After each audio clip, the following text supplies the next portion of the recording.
Welcome to Bablu ویس channel. پیارے دوستو، عجیب قصہ ہے۔ دو عورتیں قاضی ابن ابی لیلہ کی عدالت میں پہنچ گئی۔ یہ اپنے زمانے کے مشہور و معروف قاضی تھے۔ قاضی نے پوچھا، تم دونوں میں سے کس نے بات پہلے کرنی ہے؟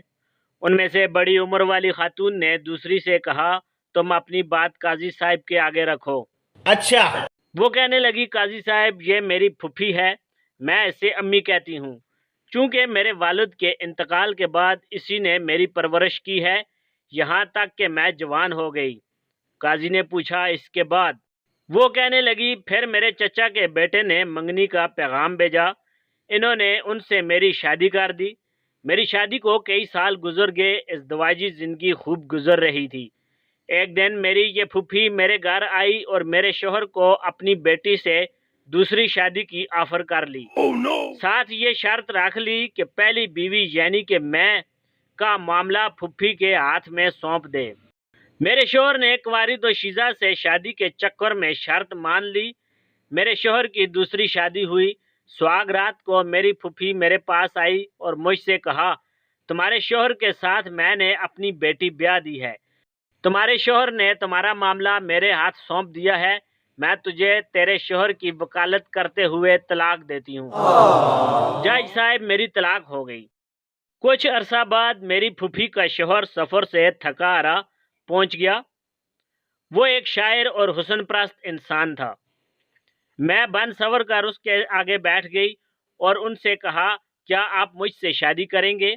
اس کی خوشی کا ٹھکانہ نہ رہا، اس نے فوری ہاں کر لی۔ میں نے ان کے سامنے شرط رکھ لی کہ آپ کی پہلی بیوی یعنی میری پھوپھی کا معاملہ میرے ہاتھ سونپ دے۔ اس نے ایسا ہی کیا۔ میں نے پھوپھی کے شوہر سے شادی کر لی اور ان کے شوہر کی وکالت کرتے ہوئے اسے طلاق دے ڈالی۔ قاضی حیرت سے، پھر؟ وہ کہنے لگی، قاضی صاحب، کہانی ابھی ختم نہیں ہوئی۔ کچھ عرصہ بعد میرے اس شاعر شوہر کا انتقال ہوا۔ میری یہ پھوپھی وراثت کا مطالبہ کرتے پہنچ گئی۔ میں نے ان سے کہا کہ میرے شوہر نے تمہیں اپنی زندگی میں طلاق دی تھی، اب وراثت میں تمہارا کوئی حصہ نہیں ہے۔ جھگڑا طول پکڑا۔ اس دوران میری عدت بھی گزر گئی۔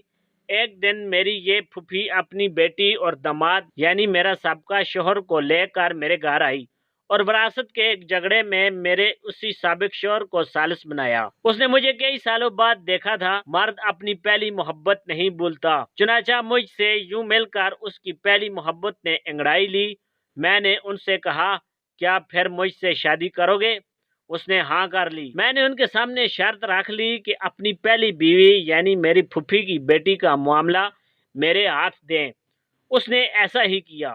میں نے اپنے سابق شوہر سے شادی کر لی اور اس کی پہلی بیوی کو شوہر کی وکالت کرتے ہوئے طلاق دے دی۔ قاضی ابن ابی لیلہ سر پکڑ کر بیٹھ گئے۔ پھر پوچھا کہ اس کیس میں اب مسئلہ کیا ہے؟ میری پھوپھی کہنے لگی، قاضی صاحب، کیا یہ حرام نہیں کہ میں اور میری بیٹی دونوں کی یہ لڑکی طلاق کروا چکی، پھر میرا شوہر اور میری بیٹی کا شوہر بھی لے اڑی؟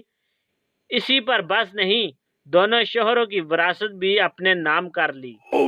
قاضی ابن ابی لیلہ کہنے لگے، مجھے تو اس کیس میں حرام کہیں نظر نہیں آیا۔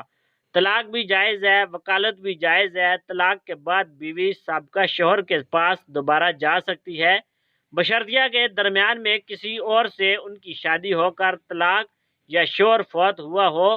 تمہاری کہانی میں بھی ایسا ہی ہوا ہے۔ اس کے بعد قاضی نے خلیفہ منصور کو یہ واقعہ سنایا۔ خلیفہ ہنس ہنس کر لوٹ پوٹ ہو گئے اور کہا کہ جو کوئی اپنے بھائی کے لیے گڑھا کھودے گا خود اس گڑھے میں گرے گا۔ یہ بڑھیا تو گڑھے کی بجائے گہرے سمندر میں گر گئی۔